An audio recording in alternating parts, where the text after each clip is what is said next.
The crystal chandeliers sparkled above the crowd at Claire and Derek's 10th anniversary party, but nothing could brighten the darkness of what was about to unfold. Margaret stood near the dessert table, her hands trembling as she held a champagne flute she couldn't afford to drop, not because of the glass, but because everyone would see how badly she was shaking. "She's always here."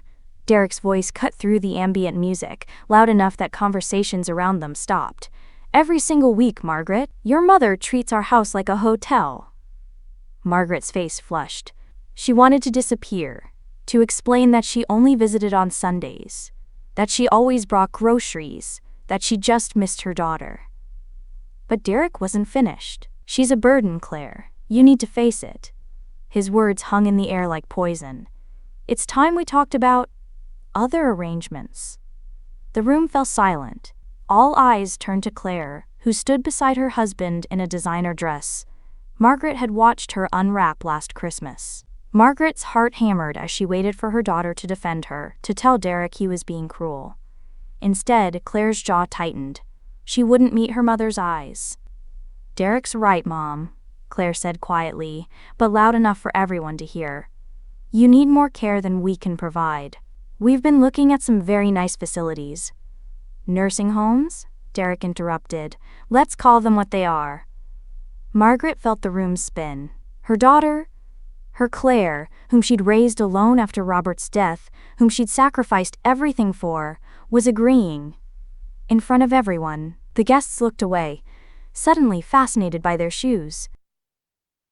That night, Margaret packed her bags with tears streaming down her face. As she folded her clothes, her hand brushed against something in the back of her closet, a locked metal box she hadn't opened in months, her late husband's papers. Inside, beneath Robert's watch and some old photographs, was an envelope marked, "For Margaret's eyes only, estate documents." With trembling fingers, she opened it. Her breath caught in her throat as she read the will, then read it again. And again. The multi-million-dollar estate, the house, the investments, the trust funds. Robert hadn't split anything with Claire. He'd left it all to Margaret with a note. "Take care of yourself first, my love. Trust your judgment. You'll know what to do." Margaret's tears stopped. She pulled out her phone and found the business card her financial advisor Thomas had given her at Robert's funeral. She'd never called him, assuming Claire would handle everything. "Thomas? This is Margaret Chen. I need to understand my husband's estate, every detail." What Thomas revealed over the next hour turned her grief into something else entirely. Claire and Derek had been living as though they were millionaires, taking luxury vacations, buying expensive cars, renovating their home twice. They'd been counting on an inheritance that was never coming to them, at least not while Margaret was alive. And suddenly, Margaret wanted very much to live a long, long time. 3 weeks later, Margaret stood in the marble lobby of the Belmont, a luxury senior living community that looked more like a 5-star resort than any nursing home Derek had imagined. Floor-to-ceiling windows overlooked manicured gardens. A grand piano played itself in the corner. Residents in designer clothes sipped coffee and discussed stock portfolios. "Mrs. Chen, welcome home," the director said warmly. "Your penthouse is ready." Margaret hadn't just moved into the Belmont. She'd purchased it. Her suite had 3 bedrooms, a full kitchen, a private terrace, and artwork that would make Claire weep with envy.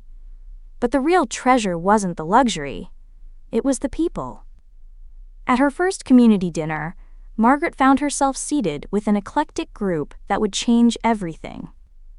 "Margaret, dear, let me introduce you to everyone," said Vivian, a silver-haired woman with sharp eyes and sharper wit.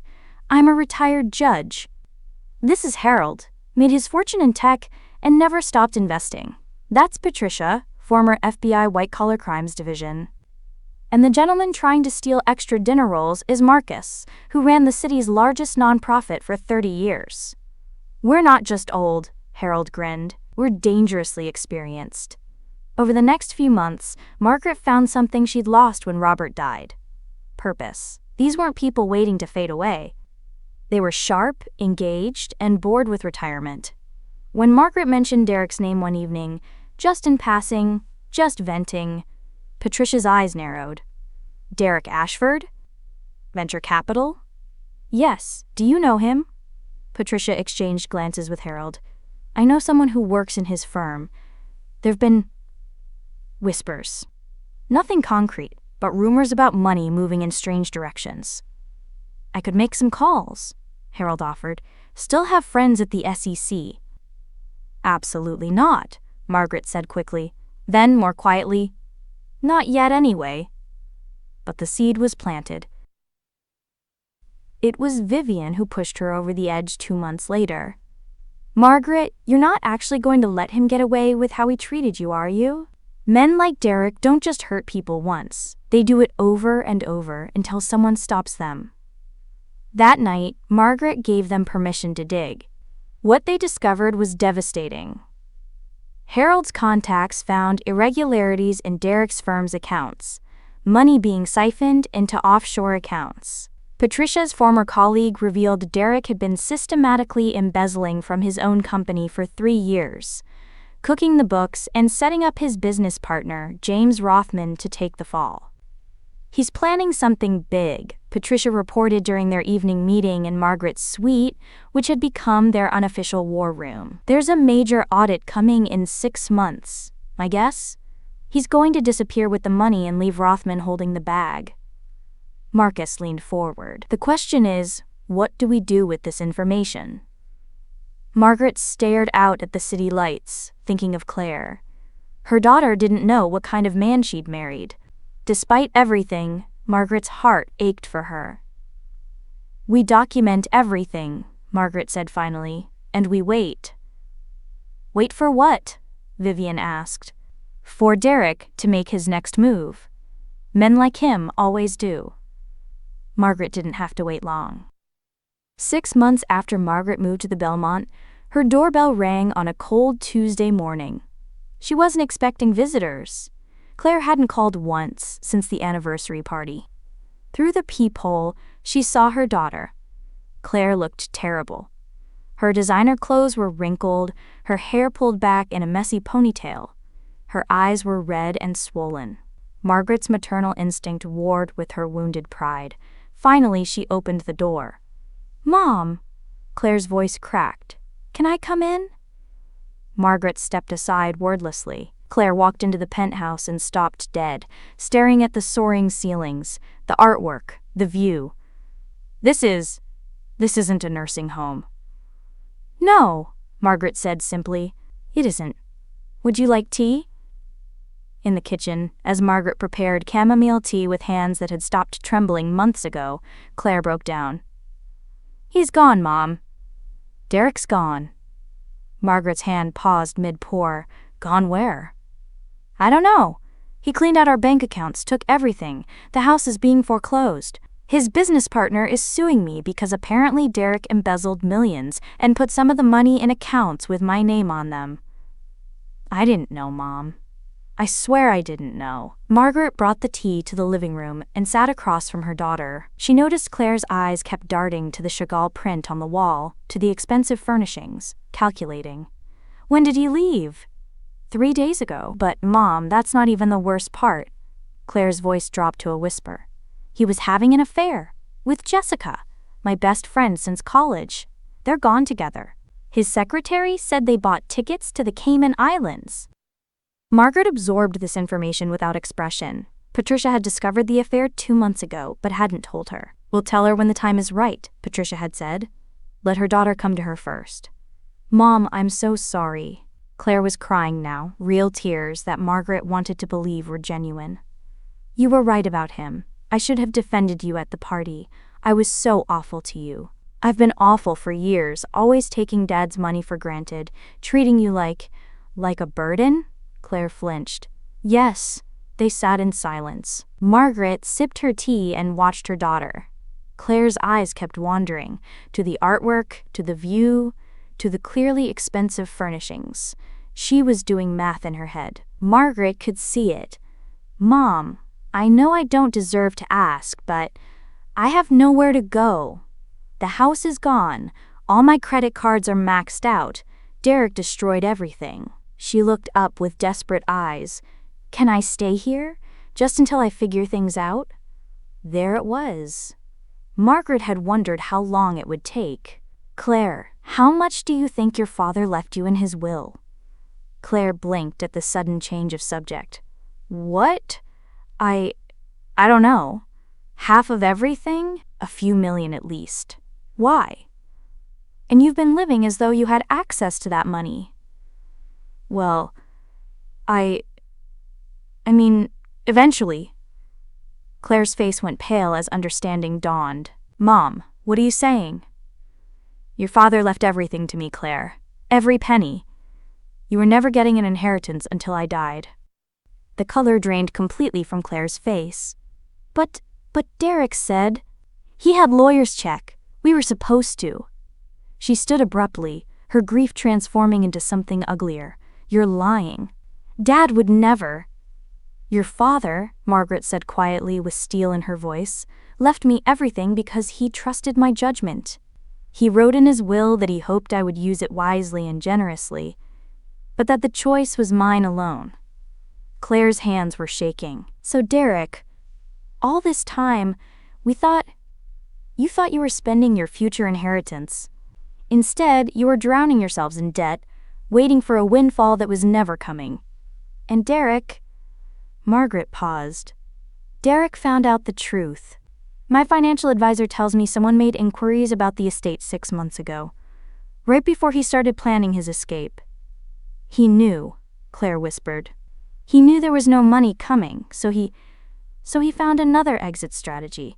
The embezzlement, the affair, the flight to the Cayman Islands. He was never planning to take you with him, Claire.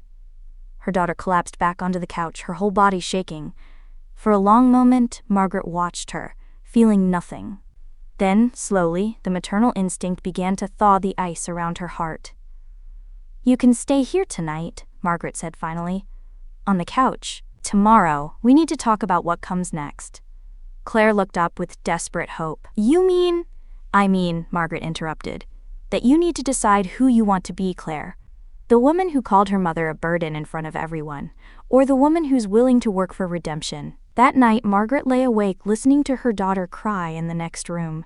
In the morning, there would be difficult conversations, but tonight, she allowed herself a moment of grim satisfaction. Derek had made a fatal miscalculation. He'd thought Margaret was powerless. He had no idea what was coming. The next morning, Margaret found Claire already awake, sitting on the terrace with coffee, staring out at the city with hollow eyes. I've made some calls, Margaret said without preamble. Derek's business partner, James Rothman, is facing criminal charges because of your husband's embezzlement. The money trail points to accounts with your name on them. Claire's cup rattled against the saucer. Mom, I swear I didn't know. I believe you, but James's lawyers won't. You need legal representation, and you need it today. I can't afford a lawyer. I can't afford anything. Margaret pulled out a business card. Vivian Castellano, retired judge, now does selective consulting work. She's agreed to take your case pro bono. Claire stared at the card. Why would she do that? Because I asked her to. Because she believes people deserve second chances. Margaret sat down across from her daughter. But Claire, this is not a bailout. You're going to face the consequences of your choices. The debt, the foreclosure, the association with Derek's crimes. Vivian will help you navigate it, but she won't make it disappear. I understand. Claire's voice was small. Do you? Because you're looking at bankruptcy. Your credit will be destroyed for years. You'll be starting over from nothing. What else can I do? Margaret was quiet for a moment, then made a decision. There's something you should know. My friends at the Belmont, they're not just retired people playing bridge. We've been investigating Derek for months. Claire's head snapped up. What? Over the next hour, Margaret laid it all out. The embezzlement scheme, the evidence Harold had compiled, the timeline Patricia had constructed. Derek had been planning this for years, systematically stealing from his own company while setting up James Rothman as the fall guy. But Derek made one critical mistake, Margaret said. He underestimated a group of bored retirees with time, expertise, and a grudge. You did all this? Claire looked at her mother as if seeing her for the first time. We did. And now we're going to do something more. We're going to make sure James Rothman doesn't go to prison for Derek's crimes. That afternoon, Margaret, Claire, and Vivian met with James Rothman and his lawyers. The man looked haggard, destroyed by the betrayal of his business partner and the looming legal disaster. I don't understand, James said when Vivian presented the evidence. Why are you helping me? Because Derek Ashford hurt my daughter too, Margaret said quietly. And because innocent people shouldn't pay for guilty men's crimes. The evidence was overwhelming. With Harold's financial documentation and Patricia's investigative work, they could trace every stolen dollar, prove Derek's fraud, and clear James's name. But there was a complication. Derek's in the Cayman Islands, James's lawyer said. He's beyond U.S. jurisdiction. Even with this evidence, recovering the money will be nearly impossible. Patricia smiled grimly. Let me make a few calls. What happened next moved with surprising speed. Patricia's contacts at the FBI were very interested in an ongoing embezzlement case, especially one with clear evidence. The Cayman Islands had extradition treaties. Derek thought he was safe. He was wrong. Within 2 weeks, Derek was arrested trying to board a flight to Brazil. Jessica, his affair partner, had already left him, having emptied what remained of his hidden accounts and vanished to parts unknown. Derek had been betrayed exactly as he'd betrayed everyone else. The news broke on a Friday afternoon. Claire watched the footage of Derek in handcuffs, and something in her finally broke open. I loved him, she said quietly. I really thought he loved me. I know, Margaret said, putting an arm around her daughter for the first time in months. He called you a burden. And I agreed. Claire turned to her mother with tears streaming down her face. How can you even look at me? Margaret was quiet for a long time. Because you're my daughter. Because I remember who you were before Derek, before the money, before everything went wrong. That girl is still in there somewhere, Claire. The question is whether you're willing to do the work to find her again. I don't know how. I do, Margaret said, and I'm going to help you. But not the way you think. 3 days later, Margaret called a family meeting. Claire arrived to find the penthouse full of people. Vivian, Harold, Patricia, Marcus, and Thomas, the financial advisor. Sit down, Claire, Margaret said. We have things to discuss. Claire sat, looking terrified. I've rewritten my will, Margaret began without preamble. Everything, the estate, the investments, the trust funds, is being left to charity, specifically to a new nonprofit I'm founding with Marcus's help. Claire's face went white, but she said nothing. The organization will be called the Second Chances Foundation. We'll provide legal aid, financial counseling, and job training for people rebuilding their lives after betrayal, divorce, or financial devastation. People like you, Claire. Mom, Margaret held up a hand. I'm not finished. The foundation will need staff. Marcus has agreed to serve as executive director, but we need a client services coordinator, someone who understands what it's like to lose everything. Someone willing to work hard for a modest salary, $45,000 a year to start. The number hung in the air. It was barely enough to live on in the city, a fraction of what Claire had spent on a single handbag during her marriage. I'm offering you that job, Claire, not because you're my daughter, but because I think you could be good at it if you choose to be. You'll help other people navigate the same nightmare you're living through. You'll work under Marcus's supervision. You'll earn your own money, pay your own bills, and rebuild your own life. Claire's voice was barely a whisper. That's it? That's all I get? The hurt in Margaret's chest was sharp, but she pushed through it. What exactly do you think you deserve, Claire? I don't. Claire's face crumpled. You're right. I don't deserve anything. Not after what I did to you. This isn't about what you deserve, Margaret said more gently. It's about what you're willing to earn.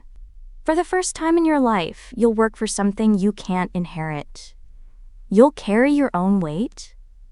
You called me a burden, Claire. Now I'm giving you the chance to prove you understand what burden really means and what it means to lighten someone else's. Claire looked around the room at the faces watching her. These people, her mother's new family, had seen her at her worst. They had no reason to help her. "Why?" Claire asked. "Why give me anything at all?" Vivian spoke up. "Because your mother is a better person than you've given her credit for, and because she believes you can be better too. But if I take this job, I'll be starting over with nothing. I'll have to find an apartment I can actually afford. I'll be taking the bus. I'll be living within your means," Harold interjected. "Like most of humanity." "I know it's not what you imagined your life would be," Margaret said. "But Claire, you have a choice. You can spend the rest of your life bitter about what you've lost, or you can build something real, something you actually earned." The room fell silent. Everyone watched Claire, waiting. Finally, Claire looked up at her mother. "If I do this, will you ever forgive me? For what I said? For choosing Derek over you?" Margaret's eyes filled with tears for the first time since the anniversary party. "Oh, Claire, I already forgave you. Forgiveness isn't something you earn. It's something I give because holding on to anger was destroying me, not you. But trust, respect, a real relationship, those things you'll have to earn. And it's gonna take time. Maybe years." "I'll take the job," Claire said quietly, "not because of the money, not because I have no other options, but because I want to be someone you can be proud of again. I want to be someone I can be proud of." Marcus pulled out a folder. "Then let's make it official. I'll need you to start next Monday. We have our first 3 clients already. All people James Rothman is helping through his company's victim assistance program. Turns out when you're falsely accused of embezzlement, you develop a lot of empathy for others in crisis." As Claire signed the employment papers with shaking hands, Margaret watched her daughter and felt something she hadn't felt in a long time: hope. That evening, after everyone had left and Claire had departed to stay with a friend, the only one who hadn't abandoned her, Margaret stood on her terrace watching the sunset. Her phone buzzed. A text from Claire: "Thank you, Mom, for everything. I won't let you down." Margaret typed back, "You're welcome. Now get some rest. Monday comes early in the real world." She smiled, then added one more text. "I love you, Claire. I always have. Even when you hurt me." That's what being a mother means. Now it's your turn to learn what it means to be someone's safety net instead of their burden. 3 dots appeared as Claire typed, then disappeared, then appeared again. Finally, "I love you too. I'm sorry it took losing everything to remember how much." Margaret set down her phone and looked back at the city. Somewhere out there, Derek was sitting in a jail cell, facing decades in prison. Jessica had vanished with his money, giving him a taste of his own medicine. James Rothman was rebuilding his company and his life. And Claire, her Claire, was getting a second chance to become the woman Robert had always hoped she'd be. "I hope I'm making you proud, Robert," Margaret whispered to the wind. "Our girl has a long road ahead, but I think she's finally ready to walk it." Behind her, the lights at the Belmont glowed warm and welcoming. Inside, her friends were probably playing cards in the common room, arguing about politics, planning their next investigation. They'd taken in a heartbroken widow and helped her become something more, not just a mother, but a force for change. Margaret had been called a burden. She'd been dismissed, humiliated, cast aside. And in response, she'd built an empire of second chances. Not for revenge, but for redemption. Hers, Claire's, and everyone who'd ever been told they didn't matter. As the last light faded from the sky, Margaret smiled. The burden, she'd learned, was never hers to carry alone. And neither was the hope. The end.